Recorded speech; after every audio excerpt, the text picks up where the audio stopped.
Welcome to news express. నేను Sindhura. Licensed సర్వేయర్లు BRS working president KTR ను కలిసి తమ గోడును విన్నవించుకున్నారు. నెలలు గడిచినా అటు పని ఇటు జీతభత్యాలపై నిర్ణయం తీసుకోవటం లేదంటూ తమ సమస్యలపై పరిష్కారం కొరకు ప్రభుత్వంపై విజ్ఞప్తి చేశారు. ధరణి స్థానంలో తీసుకువచ్చిన భూభారతి కోసం 5,000 మందిని లైసెన్స్డ్ సర్వేయర్లుగా ఎంపిక చేసి నిత్యం తమను ఎంఆర్ఓ ఆఫీసులో ఖాళీగా కూర్చోబెడుతున్నారని ఆవేదన చెందారు. వీరి సమస్యల పరిష్కారం కోసం ప్రభుత్వంపై ఒత్తిడి తెస్తామని కేటీఆర్ హామీ ఇచ్చారు. రిటైర్డ్ ఉద్యోగులు ఉపాధ్యాయులు అంటే ముఖ్యమంత్రి రేవంత్ మాజీ మంత్రి BRS deputy floor leader Harish Rao ప్రశ్నించారు. సుదీర్ఘకాలం ప్రభుత్వ ఉద్యోగులుగా ఉపాధ్యాయులుగా సేవలందించి రిటైర్డ్ అయ్యాక బెనిఫిట్స్ ఇవ్వకుండా కర్కశంగా వ్యవహరిస్తుండటం దుర్మార్గమని దుయ్యబట్టారు. హక్కుల కోసం ప్రభుత్వాన్ని వేడుకోవాల్సిన పరిస్థితి ఏర్పడటం దురదృష్టకరమన్నారు. రిటైర్డ్ ఉద్యోగులకు బెనిఫిట్స్ చెల్లించకపోవడానికి కారణం డబ్బులు లేక కాదు, ముఖ్యమంత్రికి మనసు రాక అని హరీష్ రావు విమర్శించారు. సమ్మె నోటీసులు ఇచ్చేందుకు ఆర్టీసీ కార్మిక సంఘాల జేఏసీ సిద్ధమైంది. ఆర్టీసీని ప్రభుత్వంలో విలీనం చేయడంతో పాటు వేతన సవరణ చేపట్టి ఆర్టీసీ కార్మికులకు ఉద్యోగ భద్రత కల్పించాలనే ప్రధానంగా డిమాండ్ చేస్తున్నాయి.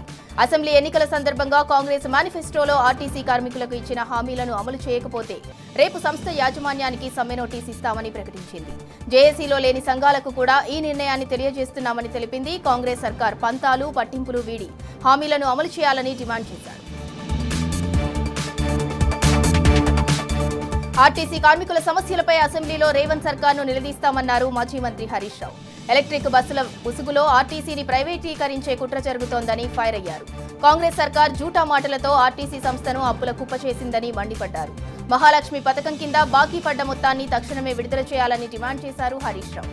టీజీఎస్, ఆర్టీసీ, జేఏసీ నాయకులు హరీష్ రావును కలిసి కార్మికులు ఎదుర్కొంటున్న సమస్యలపై వినతిపత్రం అందజేశారు.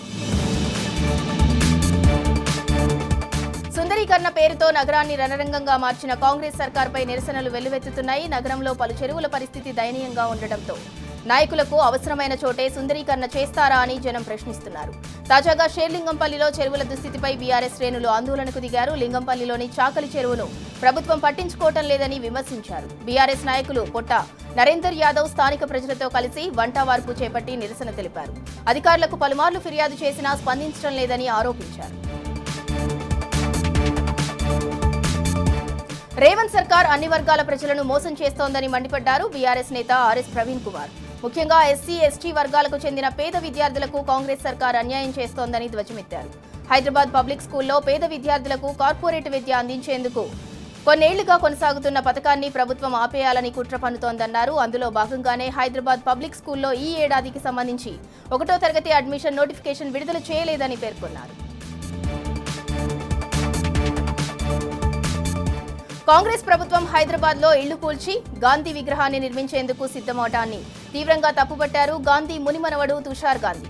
గాంధీ ఆలోచనలు హృదయాల్లో ఉంటే చాలని, విగ్రహాలతో ప్రేరణ రాదని పేర్కొన్నారు. ప్రజాస్వామ్యంలో అందరి అంగీకారంతో నిర్ణయాలు ఉండాలని, అలా కాని పక్షంలో అది అప్రజాస్వామికం అవుతుందని రేవంత్ సర్కార్కు చురకలంటించారు తుషార్ గాంధీ.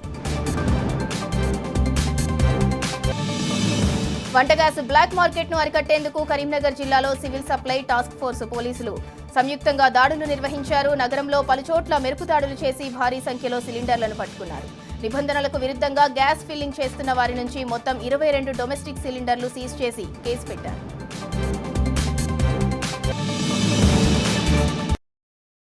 తొర్రూరు పట్టణంలో గ్యాస్ సిలిండర్ల కొరత తీవ్రంగా కనిపిస్తోంది. గ్యాస్ సిలిండర్ పొందేందుకు వినియోగదారులు గ్యాస్ ఏజెన్సీల వద్ద బారులు తీరుతున్నారు. సిలిండర్ కోసం గంటల తరబడి వేచి చూడాల్సి వస్తోందని వినియోగదారులు ఆవేదన చెందుతున్నారు.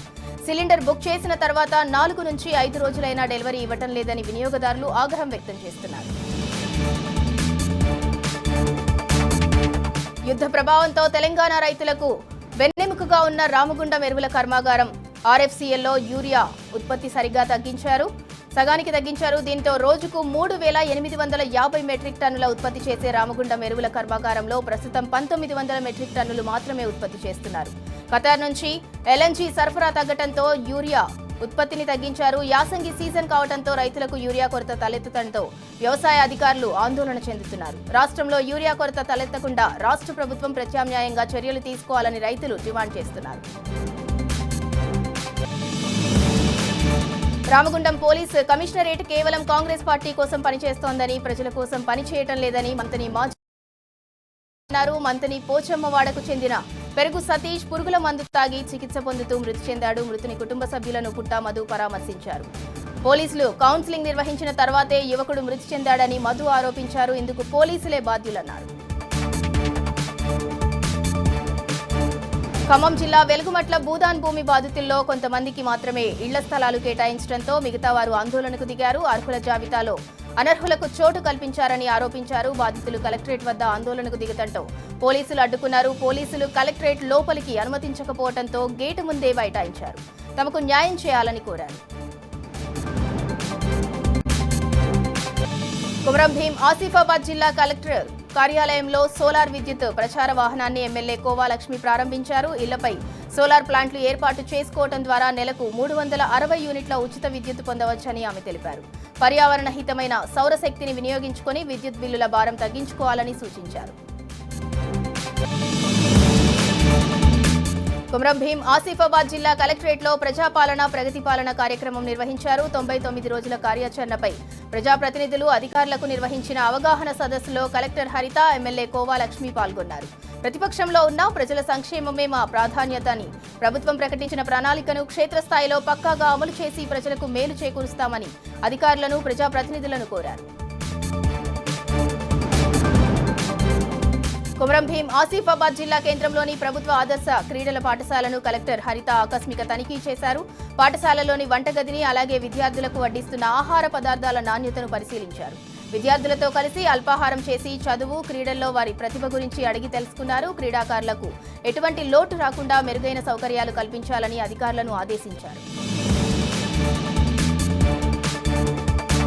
భద్రాద్రి కొత్తగూడెం జిల్లా గుండాల మండల కేంద్రంలో 3 ఫేజ్ కరెంట్ అందించాలని అఖిలపక్షం గుండాల తహసీల్దార్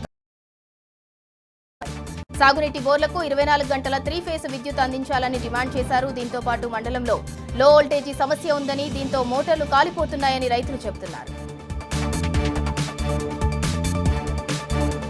ముఖ్యమంత్రి రేవంత్ రెడ్డి అజంజాహి మిల్లు కార్మికులకు ఇచ్చిన హామీలను వెంటనే నెరవేర్చాలన్న డిమాండ్తో వరంగల్లోని వెంకట్రామ జంక్షన్ వద్ద ఆందోళన నిర్వహించారు. ఈ సందర్భంగా కార్మిక నాయకులు మాట్లాడుతూ ముఖ్యమంత్రి అజంజాహి మిల్లు కార్మికులకు ఇస్తామన్న 200 గజాల నివాస స్థలాలను వెంటనే ఇవ్వాలని కార్మికులు డిమాండ్ చేస్తున్నారు. బెల్లంపల్లి ఎమ్మెల్యే గడ్డం వినోద్ పిఏలు డబ్బులు తీసుకుని అనర్హులకు డబుల్ బెడ్రూమ్ ఇళ్లు ఇస్తున్నారని బీజేపీ నాయకులు ఆరోపిస్తున్నారు. అర్హులైన నిరుపేదలకు అన్యాయం జరుగుతోందని ఆవేదన వ్యక్తం చేశారు. పట్టణంలోని తెలంగాణ తల్లి విగ్రహం నుంచి అంబేద్కర్ చౌరస్తా వరకు భిక్షాటన చేసి తమకు జరుగుతున్న అన్యాయంపై నిరసన వ్యక్తం చేశారు. బెల్లంపల్లిలో డబుల్ బెడ్రూమ్ ఇళ్ల పేరుతో కాంగ్రెస్ నాయకులు 5 చోట్ల రూపాయల మేర కుంభకోణం చేశారన్నారు. నిజమైన నిరుపేదలకు ఇళ్లు మంజూరు చేయాలని వారు డిమాండ్ చేశారు. సూర్యాపేట జిల్లా కేంద్రంలోని కోహెన్స్ ఫార్మా కంపెనీ ముందు సమీప ప్రాంతాల గ్రామస్తులు ఆందోళనకు దిగారు. కంపెనీలో షార్ట్ సర్క్యూట్తో పాటు గ్యాస్ లీక్ అవడంతో అగ్ని ప్రమాదం సంభవించింది. దీంతో రాత్రివేళ పరిసర ప్రాంతాలన్నీ పొగ కమ్ముకోవడంతో ప్రజలు చాలా ఇబ్బంది పడ్డారు. అగ్ని ప్రమాదంపై యాజమాన్యం కనీసం స్పందించలేదని స్థానికులు ఆగ్రహం వ్యక్తం చేశారు.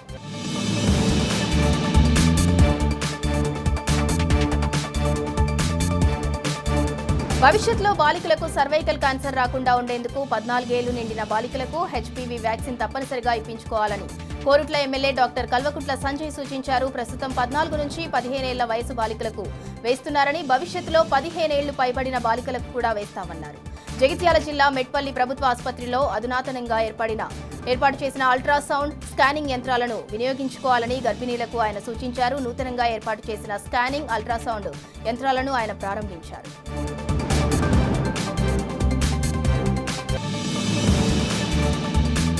హన్మకొండ జిల్లా కమలాపూర్ మండలం వంగపల్లి క్రాస్ రోడ్లో క్షుద్ర పూజలు కలకలం రేపాయి. గుర్తు తెలియని వ్యక్తులు ఒక గొర్రె పిల్లను కోసి తల, మొండెం వేరు చేసి వదిలేయటంతో సంచలనంగా మారింది. దీంతో పాటు పసుపు, కుంకుమ, నిమ్మకాయలను కవర్ వదిలేయటంతో ప్రజలు భయాందోళనకు గురవుతున్నారు. ఈ ఘటనపై అధికారులు దర్యాప్తు చేసి బాధ్యులపై చర్యలు తీసుకోవాలని ప్రజలు కోరుతున్నారు.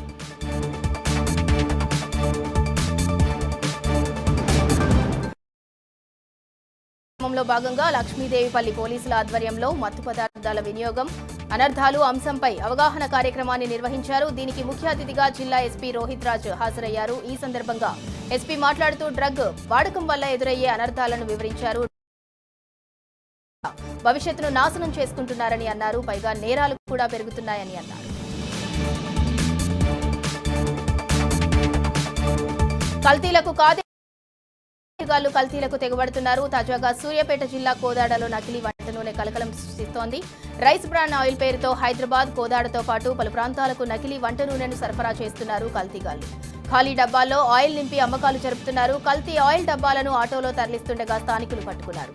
హైవే పక్కనున్న రోడ్లు, ఖాళీ వెంచర్లే కల్తీ నూనె దిగుమతి కేంద్రాలని, ఆ నూనెలే దుకాణాలకు, హోటళ్లకు సరఫరా చేస్తున్నారని స్థానికులు మండిపడుతున్నారు. పెద్దపల్లి మండలం కొత్తపల్లిలో పట్టపగలే దొంగతనం జరిగింది. గ్రామంలోని చెరుకు రాజురెడ్డి ఇంట్లో ఒంటరిగా ఉన్న మహిళ మెడలోంచి 3 తులాల బంగారు గొలుసు ఎత్తుకెళ్లారు. మధ్యాహ్నం సమయంలో జరిగిన ఈ ఘటనతో ప్రజలు భయాందోళనకు గురవుతున్నారు. సమాచారం అందుకున్న పోలీసులు డాగ్ స్క్వాడ్తో చేరుకుని తనిఖీలు నిర్వహించారు. నిర్మల్ జిల్లా కొండాపూర్ బైపాస్ దగ్గర రోడ్డు ప్రమాదం జరిగింది. ఆదిలాబాద్ జిల్లా సిరికొండ మండలం సోన్పల్లి నుంచి ఆర్మూర్ వెళ్తుండగా ఓ పెళ్లి వాహనం టైరు పేలి బోల్తా పడింది. ఈ ప్రమాదంలో 2 మృతి చెందగా 15 మందికి గాయాలయ్యాయి. క్షతగాత్రులను ఆదిలాబాద్ రిమ్స్ ఆసుపత్రికి తరలించి చికిత్స అందిస్తున్నారు. సంఘటనా స్థలానికి చేరుకున్న పోలీసులు కేసు నమోదు చేసుకుని దర్యాప్తు చేపట్టారు. పిల్లలతో కలిసి తల్లి ఆత్మహత్యకు పాల్పడిన విషాద ఘటన మహబూబ్ నగర్ జిల్లా బూత్పూర్ మండలం వెలికిచెర్లలో జరిగింది. బోరు విషయంలో భార్యాభర్తలు జంగమ్మ, బీరయ్యల మధ్య తలెత్తిన వివాదం ఆత్మహత్యకు దారితీసింది. జంగమ్మ 2 కుమార్తెలు, 1 కుమారుడితో కలిసి బావిలో దూకింది. తల్లి జంగమ్మ, కుమార్తెలు జ్యోతి, శైలజాలు మరణించగా కుమారుడు జశ్వంత్ ప్రాణాలతో బయటపడినట్లు అధికారులు తెలిపారు. జోగులాంబ గద్వాల జిల్లా కేంద్రంలోని ప్రభుత్వ జనరల్ ఆసుపత్రిలో నవజాత శిశువు మృతి చెందిన సంఘటన ఆందోళన రేపింది. మేడికొండ గ్రామానికి చెందిన మీనాక్షి కాన్పు నిమిత్తం ప్రభుత్వ ఆసుపత్రిలో చేరారు. వైద్యులు ప్రసూతి కోసం చేర్చుకుని పరీక్షలు నిర్వహించారు. నొప్పులు రావడంతో తగ్గేందుకు సూది మందించారు. ఆ తర్వాత పట్టించుకోలేదని బాధితురాలి కుటుంబ సభ్యులు ఆరోపించారు. విషయం తెలుసుకున్న కలెక్టర్ రిజ్వాన్ పాషా ఆసుపత్రికి వెళ్లి బాధితురాలతో మాట్లాడి వివరాలు సేకరించారు. నిర్లక్ష్యంగా వ్యవహరించిన సిబ్బందిపై ఆగ్రహం వ్యక్తం చేశారు. ఖమ్మం జిల్లా సత్తుపల్లి మండలం నారాయణపురం వద్ద లారీ బీభత్సం సృష్టించింది. 2 చిరు వ్యాపారులను ఢీకొట్టడంతో వారు అక్కడికక్కడే మృతి చెందారు. రేజర్ల గ్రామానికి చెందిన నాగేశ్వరరావు, మండాలపాడుకి చెందిన సులేమాన్ జామకాయలను విక్రయిస్తూ కుటుంబాన్ని పోషిస్తున్నారు. రోజులాగే జామకాయలను కొనుగోలు చేసేందుకు నారాయణపురం తోటకు వెళ్లి జామకాయలు కొనుగోలు చేశారు. అనంతరం 2 చెరో మోటార్ బైక్ పై టౌన్కు వెళ్తుండగా ఎదురుగా వచ్చిన లారీ ఢీకొట్టింది. తీవ్ర గాయాలతో వారు అక్కడికక్కడే మృతి చెందారు. పోలీసులు ఘటనా స్థలానికి చేరుకుని కేసు నమోదు చేసి దర్యాప్తు చేపట్టారు. ఓటర్ల జాబితా సవరణ విషయంలో అధికార పార్టీకి ఎన్నికల కమిషన్ కొమ్ము కాస్తోందని ఆరోపిస్తూ ప్రధాన ఎన్నికల కమిషనర్ను తొలగించేందుకు విపక్షాలు సన్నద్దమవుతున్నాయి. కేంద్ర ప్రధాన ఎన్నికల కమిషనర్ జ్ఞానేష్ కుమార్ను తొలగించేందుకు విపక్షాలు ప్రయత్నాలు మొదలుపెట్టాయి. ఇప్పటికే 180 మంది పార్లమెంటు సభ్యుల సంతకాలను సేకరించిన విపక్ష పార్టీలు పార్లమెంట్లో తీర్మానాన్ని ప్రవేశపెట్టేందుకు సిద్ధమయ్యాయి. సిఈసిపై పార్లమెంట్లో నోటీసు ఇవ్వటం దేశ చరిత్రలోనే ఇదే మొదటిసారి. ఇరాన్, ఇజ్రాయెల్, అమెరికా దేశాల యుద్ధంతో పశ్చిమాసియాలో ఉద్రిక్తతలు కొనసాగుతున్నాయి. గల్ఫ్ దేశాలపై ఇరాన్ ప్రతిదాడులతో భారత్లో వంట గ్యాస్, సిఎన్జీ, ఎల్పీజీ కొరత ఏర్పడింది. దీంతో పార్లమెంట్ ఆవరణలో ఇండియా కూటమి ఎంపీలు ఆందోళనకు దిగారు. ఎల్పీజీ కొరతకు వ్యతిరేకంగా ప్లకార్డులతో నిరసనలు తెలిపారు. దేశంలో ఎల్పీజీ కొరత లేకుండా చూడాలని కేంద్రాన్ని డిమాండ్ చేశారు విపక్ష ఎంపీలు. తమిళనాడు ఎన్నికలు ఆసక్తిగా మారబోతున్నాయి. ఇప్పటికే అన్నా డీఎంకే, డీఎంకే కూటములు తమ భాగస్వామ్య పార్టీలతో ఎన్నికల ప్రణాళికలు సిద్ధం చేస్తుండగా హీరో విజయ్ సారథ్యంలోని టీవీకే పార్టీతో పొత్తు పెట్టుకునేవారు ఎవరో తేలలేదు. అయితే రామ్దాస్ సారథ్యంలోని పట్టాలి, మక్కల్ కచ్చి, శశికళ నేతృత్వంలోని రాజకీయ పక్షం విజయ్తో పొత్తుకు సంసిద్ధంగా ఉన్నట్లు తమిళ రాజకీయ వర్గాల్లో చర్చ జరుగుతోంది. అన్న డీఎంకే వర్గాలను విజయ్ వైపునకు మళ్లించి అధికారాన్ని కైవసం చేసుకునే దిశగా రామ్దాస్, శశికళ వర్గాలు ఇప్పటికే చర్చలు జరిపినట్లు తెలుస్తోంది. జమ్మూ కాశ్మీర్ మాజీ ముఖ్యమంత్రి ఫరూక్ అబ్దుల్లాపై హత్యాయత్నం జరిగింది. గ్రేటర్ కైలాష్లో ఓ వివాహ వేడుకకు హాజరై తిరిగి వస్తుండగా ఓ దుండగులు కాల్పులు జరిపే ప్రయత్నం చేశారు. అయితే అతని కదలికలను ఎస్ఎన్జీ కమాండోలు గుర్తించడంతో ప్రమాదం తప్పింది. నిందితుడిని కాశ్మీర్లోని పురానాస్ మండి ప్రాంతానికి చెందిన కమల్ సింగ్గా గుర్తించారు. బడ్జెట్ సమావేశాల వేళ మహారాష్ట్ర అసెంబ్లీకి బాంబు బెదిరింపులు కలకలం రేపాయి. అసెంబ్లీలో బాంబు పెట్టామంటూ గుర్తు తెలియని వ్యక్తుల నుంచి ఈమెయిల్స్ వచ్చాయి. అసెంబ్లీ, హైకోర్టు, మెట్రోతో పాటు ఓ బ్యాంకును బాంబులతో పేల్చేస్తామంటూ ఈమెయిల్స్ లో బెదిరించారు. ఇక దీంతో అప్రమత్తమైన పోలీసులు వెంటనే అసెంబ్లీని ఖాళీ చేయించారు. బాంబ్ డాగ్ స్క్వాడ్ తో తనిఖీలు చేపట్టారు. ఉద్రిక్తతలు తొలగలేదు, యుద్ధం ఆగలేదు. పశ్చిమాసియా అగ్నిగుండంలా మండుతూనే ఉంది. 13 రోజులైనా పరిస్థితి ఏమాత్రం మారలేదు. ఇరాన్పై ఇజ్రాయెల్, అమెరికా బలగాలు విరుచుకుపడుతూనే ఉన్నాయి. ఇటు ఇజ్రాయెల్, యుఎస్ స్థావరాలే లక్ష్యంగా ఇరాన్ దాడులను ఉధృతం చేసింది. ఆపరేషన్ ట్రూ ప్రామిస్ 4లో భాగంగా శక్తివంతమైన ఎమాద్ ఖైబర్ ఖాదర్ బాలిస్టిక్ క్షిపణులను ఇజ్రాయెల్ పైకి ప్రయోగించింది.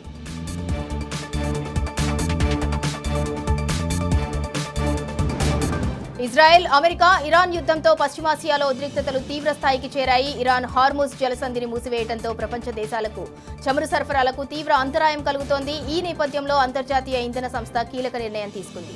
తమ వద్ద ఉన్న చమురు నిల్వల విడుదలకు అంగీకరించింది. అత్యవసర నిల్వల నుంచి 400 మిలియన్ బ్యారెళ్ల చమురును విడుదల చేయనున్నట్లు ప్రకటించింది. ఐఈఏ నిర్ణయానికి 32 సభ్య దేశాలు ఇందుకు ఏకగ్రీవంగా మద్దతు తెలిపాయి. 2022లో ఉక్రెయిన్పై రష్యా దాడి చేసిన సమయంలో కూడా ఐఈఏ 182.7 మిలియన్ బ్యారెళ్ల చమురును విడుదల చేసింది. సుప్రీంకోర్టు చివాట్లతో చిరెత్తిపోయిన అమెరికా అధ్యక్షుడు ట్రంప్ మరో సంచలన నిర్ణయం విదేశాలు అనుసరిస్తున్న అనుచిత వాణిజ్య విధానాలపై విచారణకు ఆదేశించారు. 1974 వాణిజ్య చట్టంలోని సెక్షన్ 301 కింద దర్యాప్తు చేపట్టాలన్నారు. ఇక ఈ లిస్టులో భారత్ సహా ప్రపంచంలోని 16 ప్రధాన ఆర్థిక వ్యవస్థలను చేర్చారు ట్రంప్. అమెరికా పారిశ్రామిక రంగాన్ని కాపాడుకునేందుకే ఈ చర్యలు చేపట్టినట్లు వెల్లడించారు ఆయన. కాలిఫోర్నియాను లక్ష్యంగా చేసుకుని అమెరికాపై దాడులు చేసేందుకు ఇరాన్ ప్రయత్నిస్తోందని ఫెడరల్ బ్యూరో ఆఫ్ ఇన్వెస్టిగేషన్ పేర్కొంది.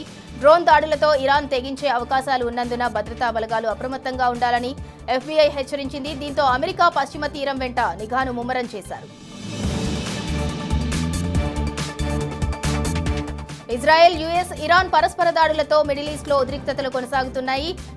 పర్షియన్ గల్ఫ్, హార్ముజ్ జలసంధి ప్రయాణించే చమురు నౌకలపై ఇరాన్ దాడులు చేస్తోంది. తాజాగా ఇరాక్లో అమెరికా దాని మిత్రదేశ నౌకలపై సూసైడ్ బోట్తో దాడులకు దిగింది ఇరాన్. దీంతో భారీగా పేలుడు సంభవించి నౌకల్లో పెద్ద ఎత్తున మంటలు చెలరేగాయి. ఈ దాడుల్లో ఓ భారతీయుడు మృతి చెందగా మరో 38 మంది సిబ్బందిని కాపాడింది రెస్క్యూ టీం.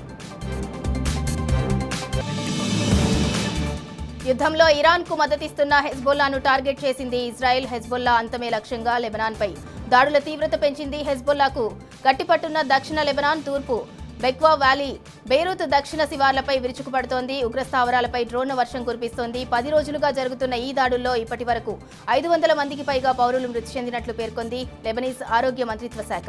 వందలాది మంది క్షతగాత్రులుగా మిగిలారని తెలిపింది. ఇక ఐడీఎఫ్ దాడులకు భయపడి దాదాపు 8 లక్షల మంది దేశం వీడినట్లు వెల్లడించింది. ఇరాన్తో జరుగుతున్న యుద్ధంలో విజయం అమెరికానే వర్తిస్తుందని అన్నారు ట్రంప్. ఆ దేశంపై సైనిక చర్యలను సమర్థించుకున్న ఆయన తమ టార్గెట్స్ ఇంకా పూర్తి కాలేదన్నారు. 12 రోజుల్లో ఇరాన్ రక్షణ వ్యవస్థను 90% ధ్వంసం చేశామని తెలిపారు. నౌకాదళ సామర్థ్యాలను తీవ్రంగా దెబ్బతీశామన్నారు.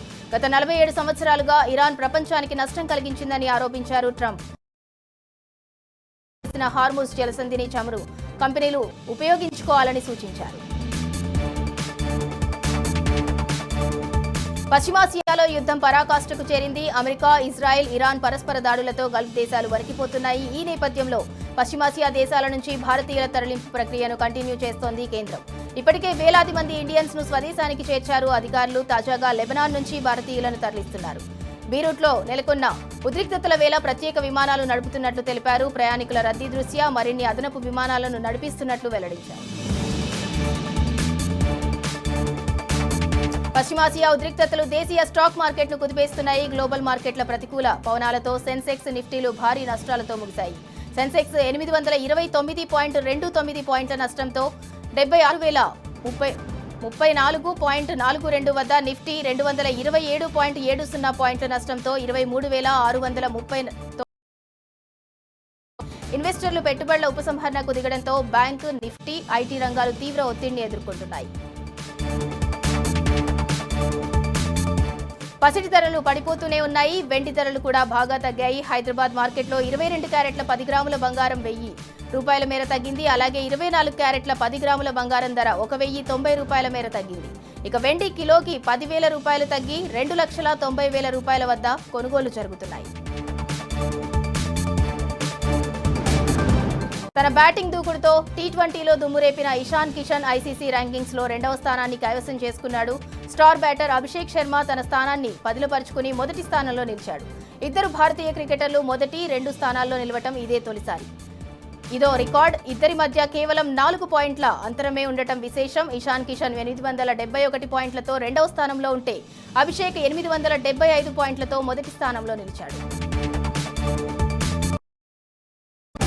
ఐసీసీ ప్రకటించిన విభాగంలో తన టాప్ ర్యాంక్ ను కోల్పోయి వరుణ్ చక్రవర్తి 2వ స్థానంలో నిలిచాడు. ఆఫ్ఘనిస్తాన్ కు చెందిన రషీద్ టాప్ ర్యాంక్ ను కైవసం చేసుకున్నాడు. జస్ప్రీత్ బుమ్రా ఒక స్థానాన్ని మెరుగుపరుచుకుని 6వ స్థానంలో నిలిచాడు. అక్షర్ పటేల్ 7 స్థానాలు ఎగబాకి 17వ స్థానాన్ని దక్కించుకున్నాడు. టీ20 ప్రపంచ కప్ విజయోత్సవాలలో హార్దిక్ పాండ్యా జాతీయ పతాకాన్ని కప్పుకుని అసభ్యంగా ప్రవర్తించాడని అతనిపై కేసు నమోదైంది. తన గర్ల్ ఫ్రెండ్ మహికా శర్మను హగ్ చేసుకుని ముద్దులు పెట్టడం పట్ల ఫిర్యాదుదారు వాజిద్ తీవ్ర అభ్యంతరం వ్యక్తం చేశారు. ఈ మేరకు ముంబైలోని శివాజీనగర్ పోలీస్ స్టేషన్లో కేసు పెట్టారు. హార్దిక్ ప్రవర్తనపై నెటిజన్లు సైతం తీవ్ర ఆగ్రహం వ్యక్తం చేశారు. నగారా మోగింది. ఐపీఎల్ 19వ సీజన్ ప్రారంభం కాబోతోంది. ఈ మెగా టోర్నీకి సంబంధించిన తొలి షెడ్యూల్ ని బీసీసీఐ ప్రకటించింది. Defending champion Royal Challengers Bengaluru, Sunrisers Hyderabad జట్ల మధ్య తొలి మ్యాచ్తో 2 నెలల సందడి మొదలు కాబోతోంది. అయితే బెంగళూరులోని చిన్నస్వామి స్టేడియాన్ని కర్ణాటక ప్రభుత్వ కమిటీ పూర్తి స్థాయిలో తనిఖీలు నిర్వహించిన తర్వాతే అక్కడ మ్యాచ్ జరిగే అంశాన్ని ప్రకటిస్తామని బీసీసీఐ తెలిపింది. ఐపీఎల్ 19వ సీజన్ కి RCB star batter Virat Kohli సర్వసన్నద్ధమవుతున్నారు. ఇప్పటికే లండన్లోని లార్డ్స్ క్రికెట్ గ్రౌండ్ లో ముమ్మరంగా నెట్ ప్రాక్టీస్ చేస్తున్నారు. ఈ ఏడాది ప్రారంభంలో న్యూజిలాండ్ పాల్గొన్న కోహ్లీ ఇప్పుడు ఐపీఎల్లో తన విశ్వరూపాన్ని ప్రదర్శించేందుకు అన్ని రకాలుగా సిద్ధమవుతున్నారు. గతేడాది ఛాంపియన్ గా నిలిచిన ఆర్సీబీ మళ్లీ రెండోసారి కూడా టైటిల్ ను కైవసం చేసుకునేందుకు పట్టుదలతో ఉంది. టీమిండియా జట్టుపై వెస్టిండీస్ క్రికెట్ దిగ్గజం వివియన్ రిచర్డ్స్ ప్రశంసల వర్షం కురిపించారు. వైట్ బాల్ క్రికెట్ను భారత ఉన్నత స్థాయికి తీసుకువెళ్లిందని కొనియాడారు. టీ20, వన్డేలలో ఆ జట్టు ప్రతిభ చాలా ఉన్నంతగా ఉందని అన్నారు. రానున్న రోజుల్లో భారత్ మరెన్నో విజయాలను సొంతం చేసుకుంటుందన్న ఆయన అభిప్రాయపడ్డారు.